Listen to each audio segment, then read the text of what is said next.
welcome to our event. I'm not sure what to call it yet, gathering. Welcome to Asha's place. And so I really feel deeply that it's vital for our well-being as individuals and as a community that we stay connected, that we help each other to move through when we feel challenged or fearful or overwhelmed by whatever's going on, that we have each other to be connected to stay in consciousness with.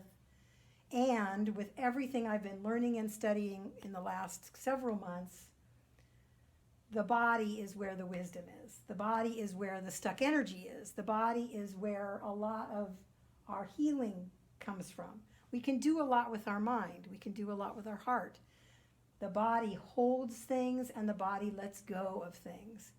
And so this idea of returning to what I'm calling more primal ways of expressing as community, which we knew at the beginnings of our, humankind, when we were collectively around the fire, when we were collectively in small groups, we knew how to release trauma from our body when the lion chased us. We knew that making noise and singing and dancing and creating things together was a powerful healing. And in our Western world, we've gotten very far away from that. And we try to go to our head or our talking or someplace else for healing. So let's read our vision together, shall we? Our vision. We are an open, safe, creative, affirming, and thriving spiritual community where we experience divine love and connection every day. Our mission: through spiritual, artistic, and social gatherings, we experience and express divine love. Our intentions create ripples of compassion into the world. So Shirley, while we sing our opening song, I'm going to invite you to mute again so we don't have our echo. That's interesting. It's just the way Zoom works. So I'm going to drum for this song, and then we'll drum together in a little while. So our opening song is I Send My Love Over the Mountains, and it's very easy. We've done it before, and I invite you to just sink into it, and I'll kind of get us started.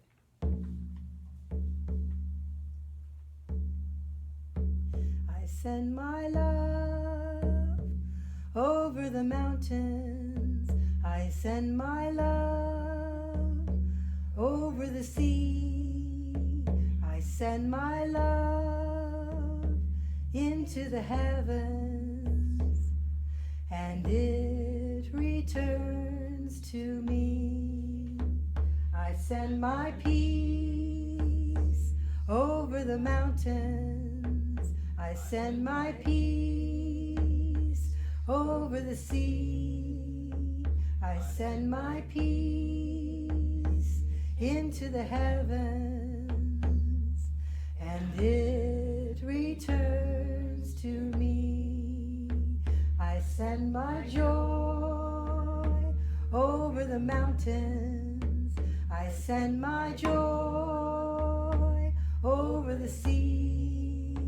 I send my joy into the heavens, and it returns to me. Power.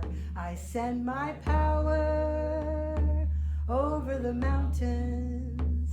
I send my power over the sea.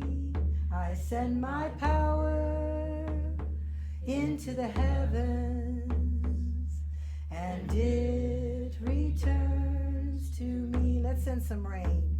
I send the rain over the mountains. I send the rain over the sea. I send the rain into the heavens, and it returns to me. Let's send some coolness. I send the coolness over the mountains. I send the coolness over the sea. I send the coolness into the heavens, and it returns to me. Let's do peace again. I send my peace over the mountains. I send my peace over the sea. I send my peace into the heavens, and it returns to me. Let's finish with love. Send my love over the mountains. I send my love over the sea. I send my love into the heavens, and it returns to me, and it returns to me, and it returns to me.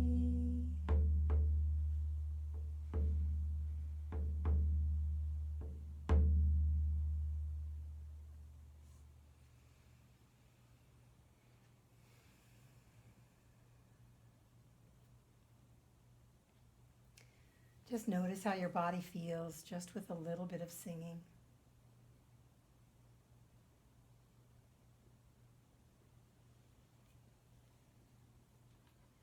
I invite Shirley Grace, our practitioner for this evening, to give us an opening reading, a brief time of silence that I will bring out with our crystal bowl, and she'll give us a beautiful prayer, and then she'll lead us in our affirmation in the program.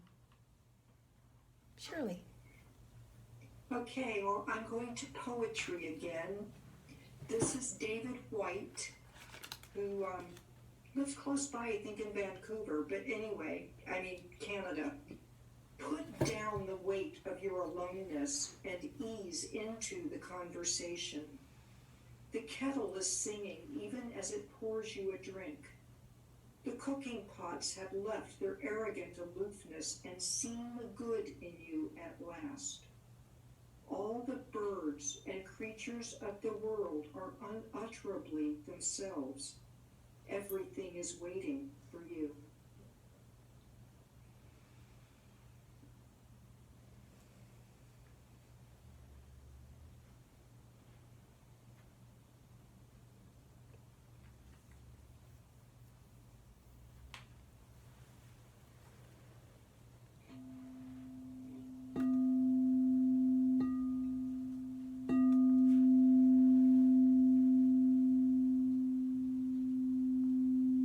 As I breathe in, I become so aware of my body, knowing that my body is an expression of the One, that great creative presence, that spirit, that knowingness, that deep beingness.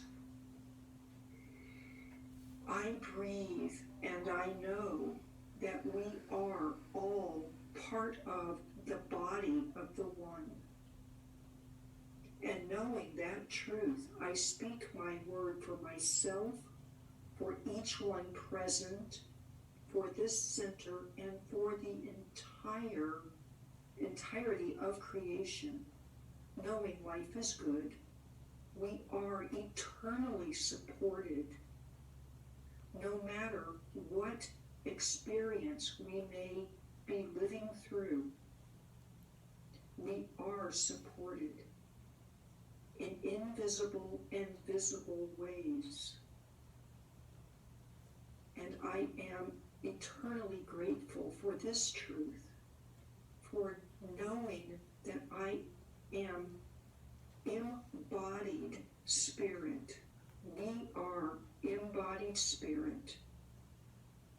Life is good. I claim it to be so, and I give great good thanks.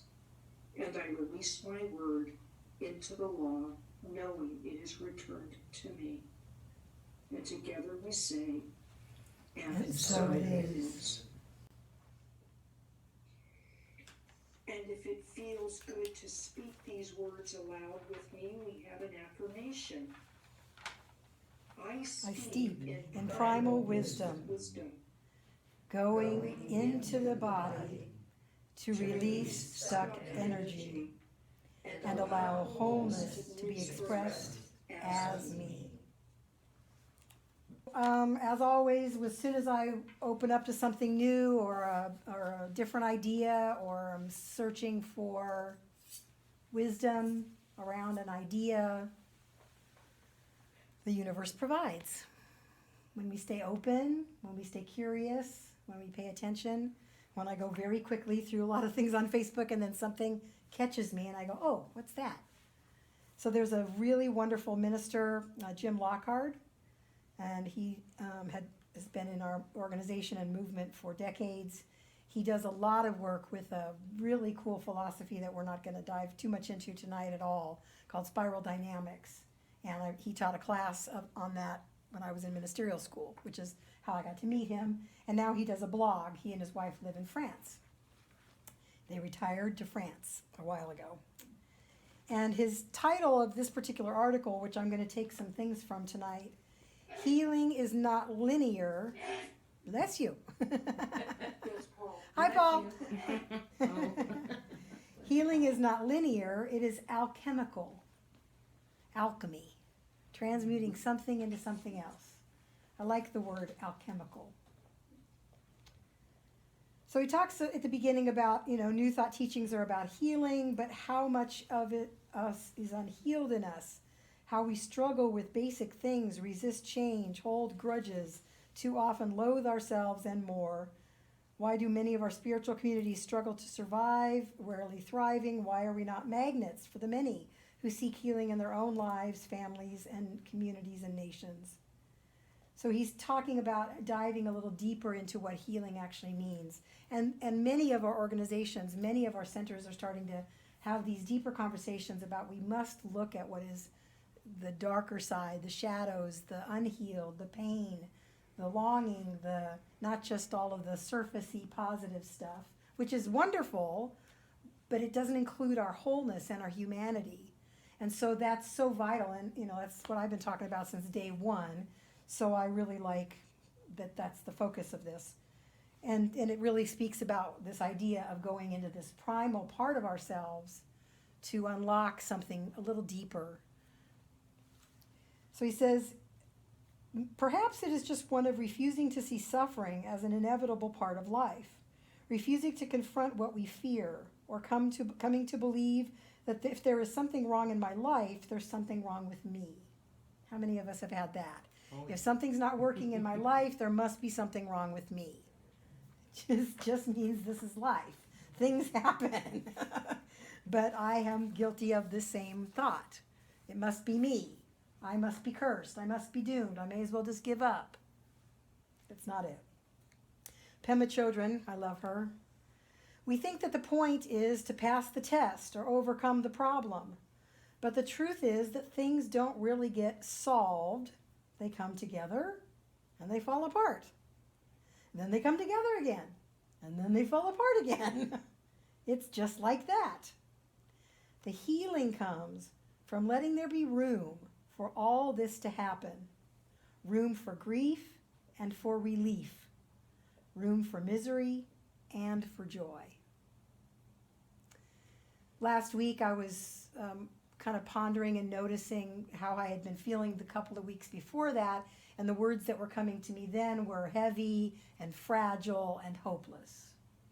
That was just what was going on for me. And at the same time, I was able to pop continuously into observer state and know that that wasn't the wholeness of me. That was a part of me. And I shared with Will that I've been having, as you well know, a sleep issue. And I said part of what I notice as my observer self is that a lot of my feelings are just messed up chemistry because of sleep issues. They're not real. And my limbic brain, my reptilian brain, wants to believe they're real and that I must do something to stop feeling this way or change something in my life or change usually something outside of me to make my life different so I can feel better. And the feelings are not real. They're an illusion. And they're not the truth of who I am. I am much more than my lack of sleep. I'm much more than my physical condition. I'm much more than my shaky hand. I'm much more than the stories of my life, the trauma, the drama, whatever.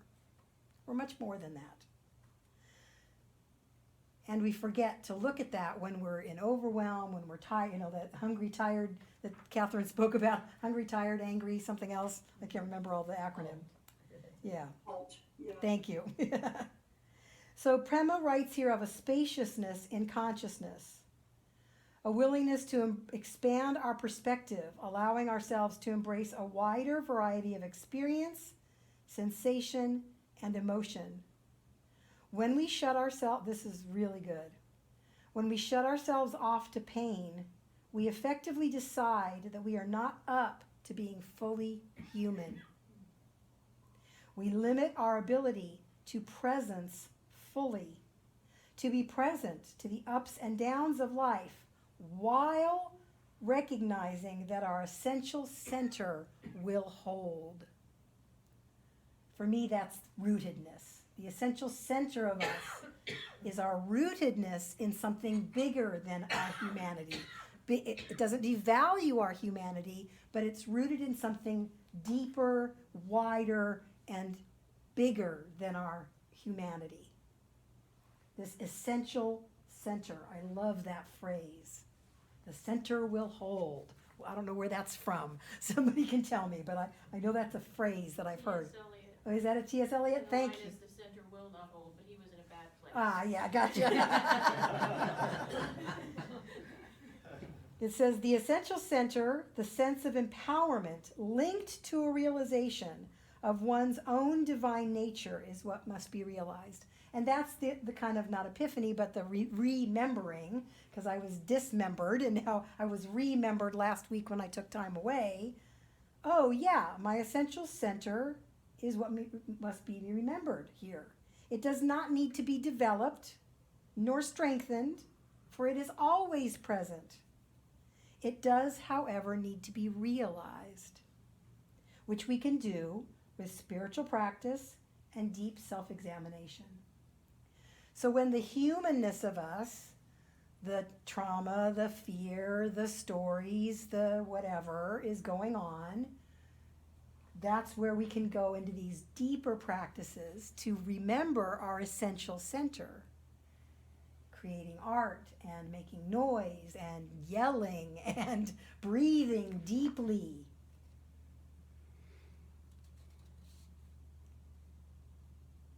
Healing is the natural order of the day when one fully trusts the essential center. One can face any degree of pain, knowing that healing is the alchemical transformation of consciousness via thought and emotion. I'm going to read that again. One can face any degree of pain, knowing that healing is the alchemical transformation of consciousness via thought and emotion. Through us. A woman named Mary Amhasna says emotional intelligence is about so much more than recognizing, naming, honoring, feeling, and expressing your authentic emotions. It also consists of alchemizing and transmuting them, releasing the heart wall, healing the emotional body, and developing emotional regulation skills. I like that idea. Releasing the heart wall, the wall we put up to protect and shield and make ourselves small. The illusion of safety.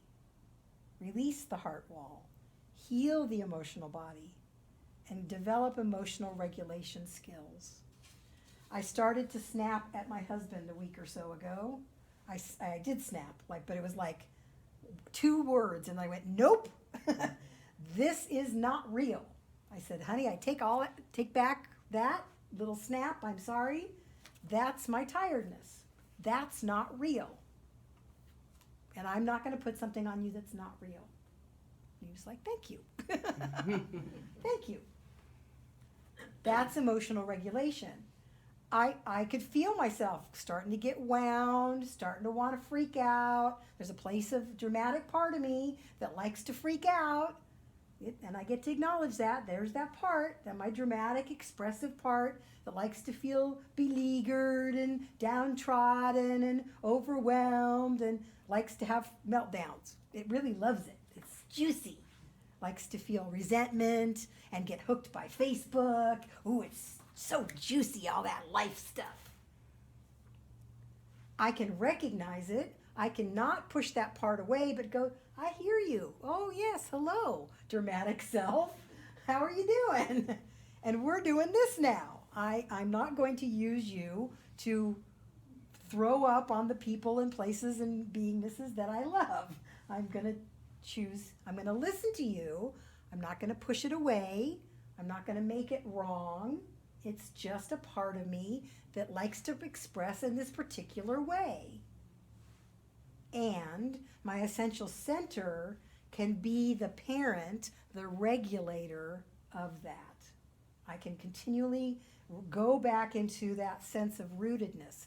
Take that deep breath. Go bang on a drum or beat up the couch to release the stuck energy, because I don't want to just keep crushing it down inside. It needs to go somewhere where it doesn't get on anybody else. If we are to master ourselves, I'm not sure I really like that word, but I'm going to read it because that's what he wrote. If we are to master ourselves and live fully in the world in which we find ourselves, we must deal with what has, up until now, been too difficult to look at. Our past, our shadows, our denied and fragmented self. Otherwise, there is insufficient strength, not enough connection to the essential center to do the heavy lifting of transforming society. Should I read that again? Okay. So, we must deal with what has been up until now too difficult to look at. Our past, our shadows, our denied and fragmented selves. We see that all over the country.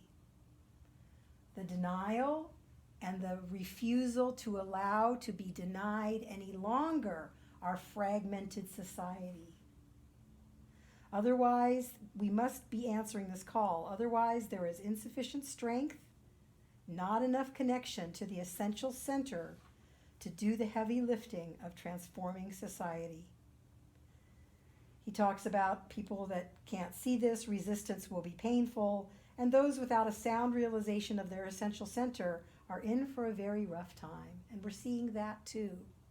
People freaking out because their old status quo is being questioned, examined, brought into the light for something, and they may not have a connection to that essential center part yet. Jack Kornfield. True maturation on the spiritual path requires that we discover the depth of our wounds, our grief, unfulfilled longing, sorrow that we have stored up during the course of our lives. Until we are able to bring awareness to our old wounds, we find ourselves repeating their patterns of unfulfilled desire, anger, and confusion over and over again. We heal through a systematic spiritual practice, and we must become radically self-honest. We must do the work of discovering what we have repressed about ourselves and our relationships and reintegrate these aspects into a healthy version of ourselves. This work cannot be done only by affirming what we desire, and we can continue to affirm what we desire. We see a world that works for everyone. We see balance and wholeness in every being that has a possibility and a way to step forward. We can continue to claim our desire. We must also be willing to look in our own darkness, because if we do not, we can only skim the surface of what is possible.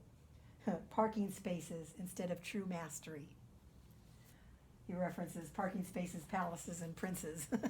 that was an early tenet of our philosophy. We did a lot of positive talk, manifested a lot of stuff, but people did not want to talk about the shadow, did not want to go into that work. And it's vital.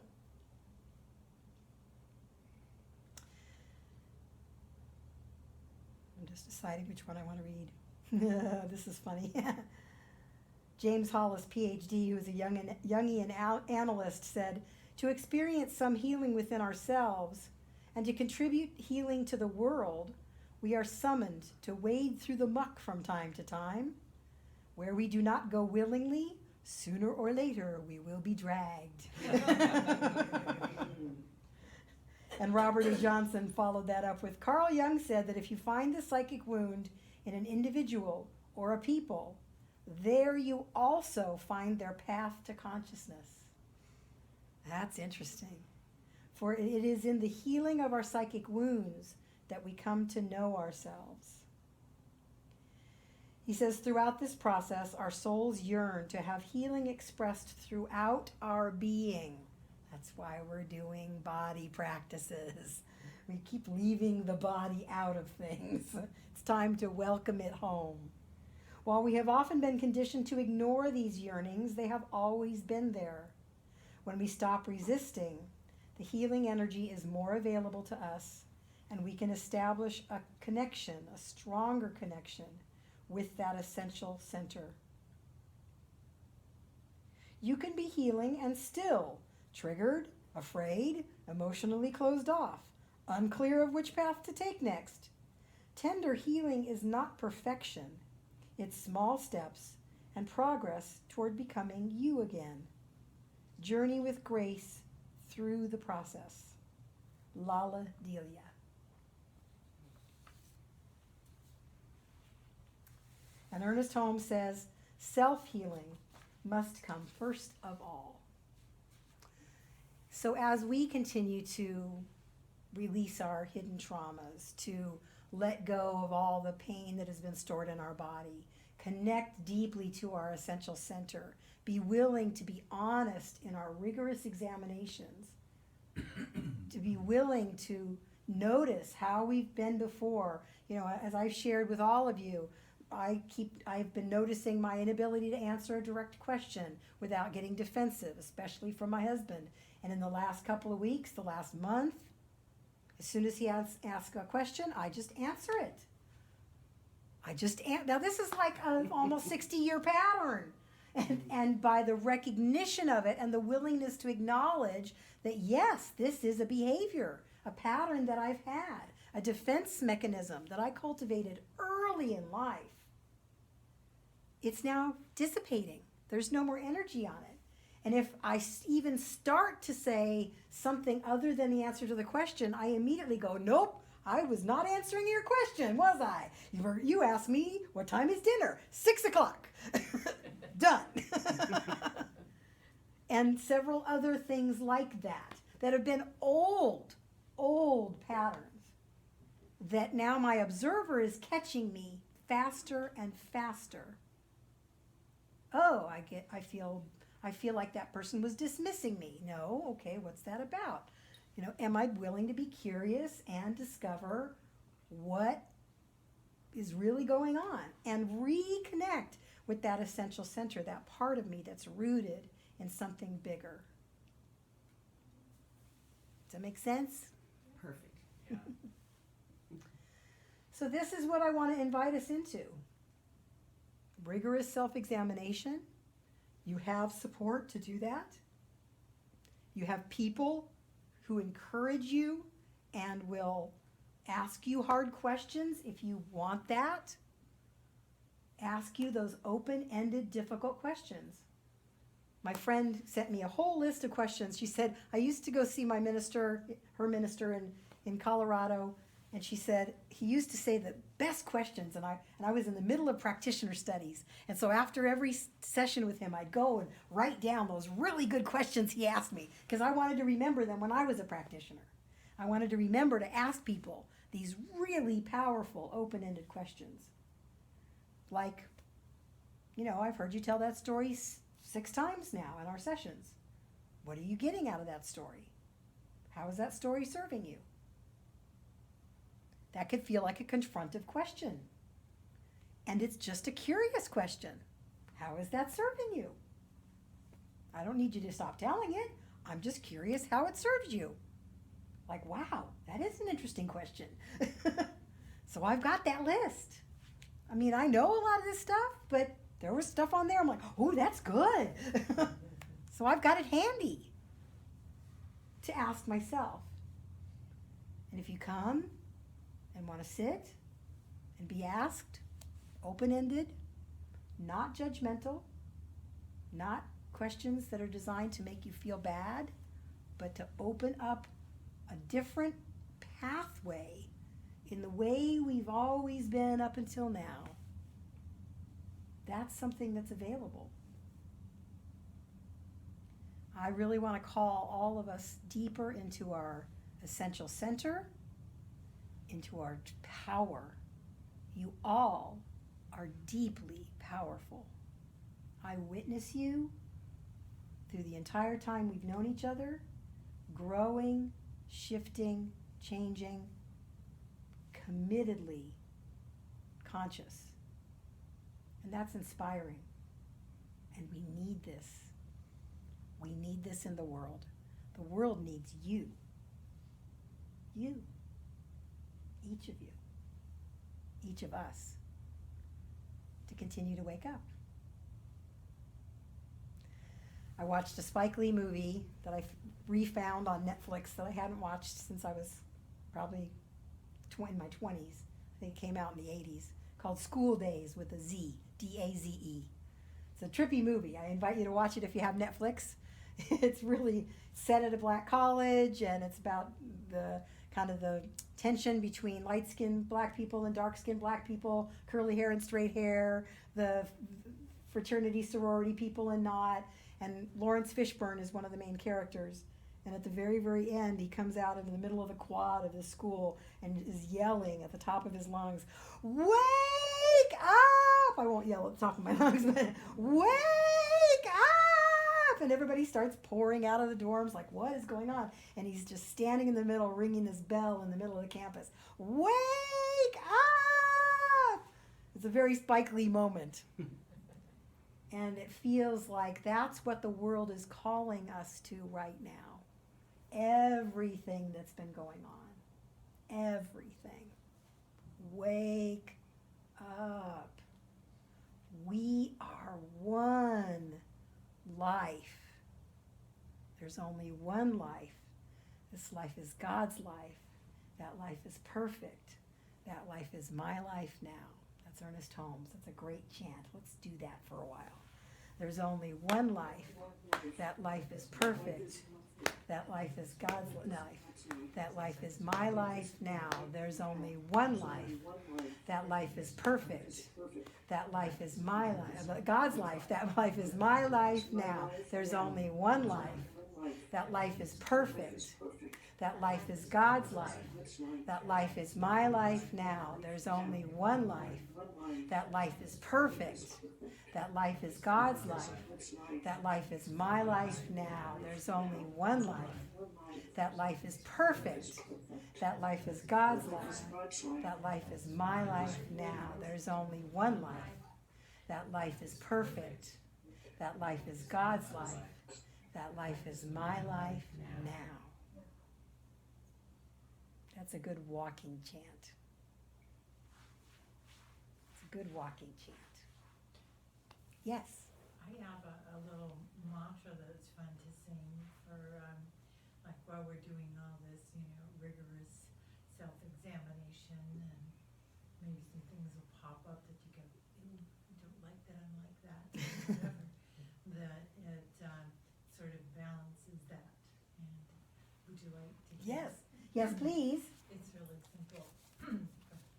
I accept myself as I am in this now, and I surrender to love, joy, and peace. I accept myself As I am in this now, and I surrender to I accept myself as I am in this now, and I surrender to love, joy, and peace in this now. Ooh, that's good. That's a really good one. I might have you sing it into my phone, because then I can make a little audio recording of it and I could actually send it out to people. And I'll do the Ernest Holmes chant as well. So maybe when we're done, we'll make a little recording of that. So we have tools, so we can use those tools. We can remember we have tools, because that's, I think, what happens for me when I get into these spaces is some part of me forgets. The dramatic part likes to create amnesia in the part that knows. Because it's like, no, I want to have my time. I want to have my say. I'm going to give you a little temporary amnesia, for that, making you forget what you know, your essential center. It's so easy. It feels like some weird default mechanism. And I think that's just because we've had so much practice. So we get to, try to keep turning the car in a new direction. There's a great book called The Art of Racing in the Rain. Don't read it if you've just lost a pet. That's all I can say about that one. But it's about a race car driver, and one of the things he says about race car driving is where your eyes go is where the car goes. So if you notice, you go, which scares me when I drive with Will, because he's often looking at the left side of the car. I'm like, what are you looking at over there while you're driving when the road's up there? He's like, oh, well. So yeah, where your eyes go, the car goes. Well, the same thing with our consciousness. Mom has shared where energy flows, where attention goes, energy flows, results show. It's the same thing. Where we're steering our car, the direction we're steering our life, that's where it wants to go. And sometimes we have to forcefully say, Jesus, take the wheel, or Essential Center, take the wheel, and I'm going to go, no, I'm going this way now. I know you want to take that little side trip over the cliff. We're going this way now. So that's a good practice. I accept myself as I am in this now. That's a beautiful, just that much is beautiful. That's what EFT tapping is all about. I accept whatever's going on for me in this moment. I know that I'm really terrified in this moment, and I accept that.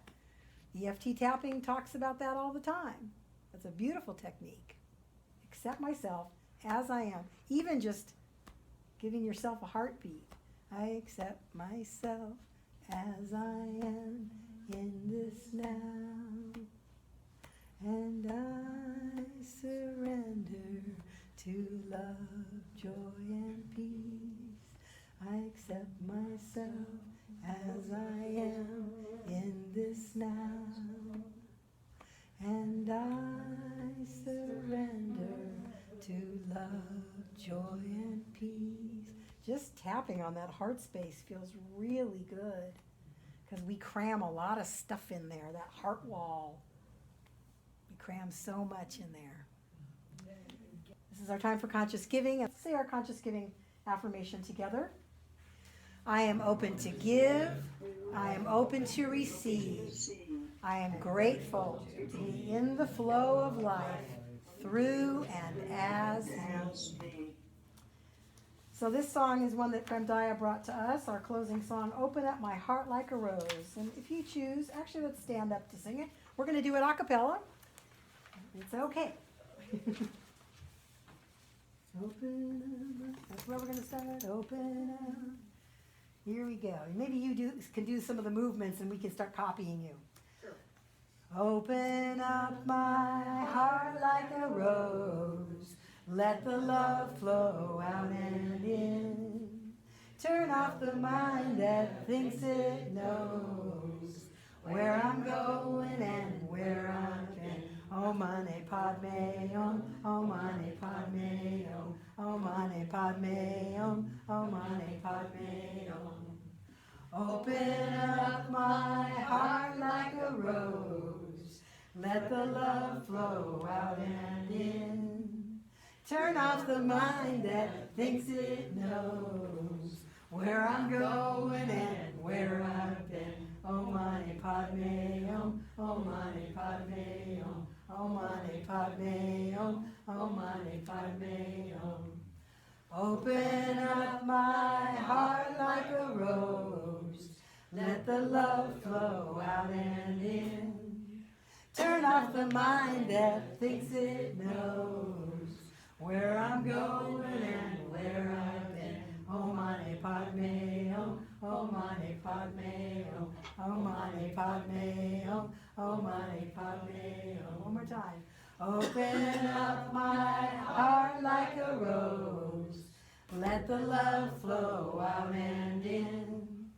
Turn off the mind that thinks it knows where I'm going and where I've been. Om Mani Padme Hum, Om Mani Padme Hum, Om Mani Padme Hum, Om Mani Padme Hum, Om Mani Padme Hum, Om Mani Padme Hum, Om Mani Padme Hum, Om Mani Padme Hum.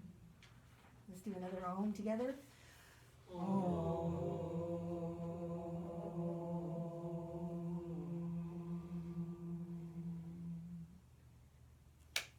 Alhamdulillah. Alhamdulillah. Thank you for joining us. It was a good time. A good time was had by all. Thank you for joining us. We'll see you in 2 weeks. Bye.